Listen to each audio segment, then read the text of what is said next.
Hello friends, எல்லாருக்கும் இனிய சுதந்திர தின நல்வாழ்த்துகள். இன்றைக்கு நல்ல லீவு நாள் தான். எல்லாரும் என்ன செய்றீங்க? வீட்டில் நல்ல லீவு, நல்ல ரெஸ்ட் எடுக்கிறீங்களா? ஆமாம், எங்களுக்கும் இன்றைக்கு நல்ல லீவு நாள்.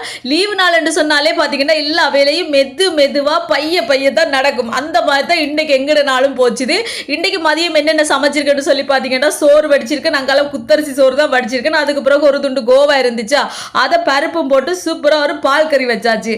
இங்கால பார்த்தீங்கன்னு சொன்னால் நெத்தலி கருவாடோட உருளைக்கிழங்கு கத்திரிக்காயம் போட்டு பிரட்டி ஒரு குழம்பு வச்சிருக்காரு. இந்த குழம்பு இன்றைக்கு சாப்பிட்றத விட இதை மிச்சமாச்சுன்னா நாளைக்கு வச்சு சாப்பிட வேறு லெவல் டேஸ்டாக தான் இருக்கும். அங்கே பார்த்தீங்கன்னு சொன்னால் சின்ன வாடை பால் சொதி இருக்குது. இது இவ்வளோ தான் இன்றைக்கு எங்கட மதிய சாப்பாடு. இன்றைக்கு வெளியிலேயே போக இல்லை. ஃப்ரிட்ஜுக்கு இருக்கிற எல்லா மரக்கறிகளையும் அப்படியே க்ளீன் பண்ணி சமைச்சு வச்சாச்சு. ஆனால் சும்மா டேஸ்ட்டாக தான் இருந்துச்சு தெரியுமா நண்பர்களே. கோவா ஒரு துண்டு இருந்துச்சு, அதை எடுத்து பருப்பு போட்டு ஒரு பால் கறி வச்சாச்சு. 2 கத்திரிக்காயும் ஒரு உருளைக்கிழங்கும் இருந்துச்சு, அதை கருவாடோட போட்டு குழம்பு வச்சாச்சு. இதுதான் எங்கட மதிய சாப்பாடு. நீங்கள் சாப்பிட்டீங்களா? வீடியோ பிடிச்சிருந்தா சப்ஸ்கிரைப் பண்ணி